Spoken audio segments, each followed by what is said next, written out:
Fala pessoal, tudo bem? Estou vindo aqui para mostrar para você que banca também erra. E sinceramente, a banca FGV deu uma manota aqui, olha só. Então veja que é uma questão de concordância, tá? Então a questão pede o seguinte, olha, a forma verbal sublinhada, aqui o haja, né? Poderia ser substituída mantendo-se a correção e o sentido original por. Então vamos entender aqui o sentido, e aqui é o verbo haver, né? Olha só. Essa constante reclamação dos consumidores impede que haja produtos semelhantes no mercado. Impede que haja produtos semelhantes no mercado. Então veja que o verbo haver, ele se encontra no sentido de existir. Concorda comigo? Então, nesse caso, sintaticamente, ele é transitivo direto e o termo não preposicionado é o seu objeto direto. Ele é um verbo impessoal e por isso ele não se flexiona. Tudo bem? Beleza. Então a gente vai substituir mantendo a correção e o significado original. Então, agora o que nós temos? Nós temos a troca por uma locução verbal. Beleza? E aí, nesse caso, primeira coisa, né?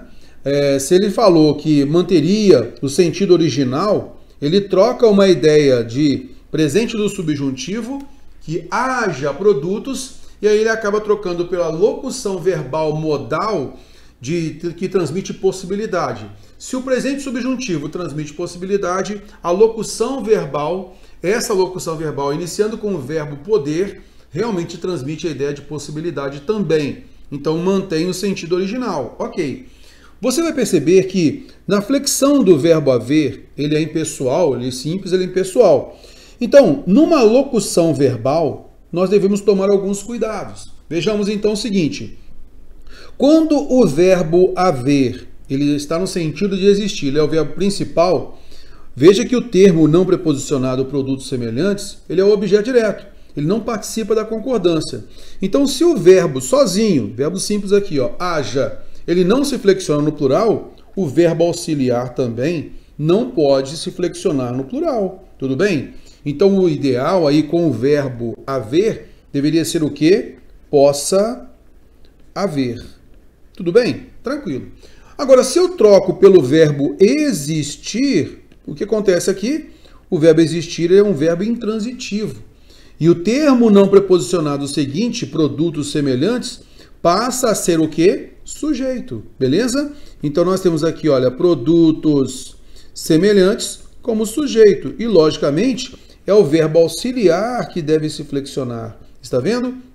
Possam existir produtos. Então, nesse caso, a alternativa B, possa existir, não cabe. A alternativa A, possam existirem, não cabe a flexão dos dois, né? Tranquilo. E aí sobra quem? Sobra a letra E, possam existir. Concorda comigo? Porque aí nós temos o verbo intransitivo existir e o verbo auxiliar vai se flexionar de acordo com agora o seu sujeito. Beleza? Cara, então, alternativa correta, alternativa E, não é? Mas a banca deu aquela manota, colocando a alternativa B de bola como a correta. E aí ela deixou no gabarito preliminar, o pessoal entrou com recurso, a banca ignorou. E aí eu reforço, foi vacilo mesmo da banca, tá? Não é nada, mas aí é uma questão gramatical, nada disso, a intenção comunicativa, nada disso. Foi erro, foi vacilo da banca. No gabarito definitivo, ela deveria ter corrigido da alternativa B, passando a alternativa E. Então foi uma prova da Câmara de Taubaté, prova de contador legislativo, vacilo da banca. Neste caso, deveria ter sido a alternativa E. Beleza? Então, banca também vacila e a gente comprova isso para você aqui.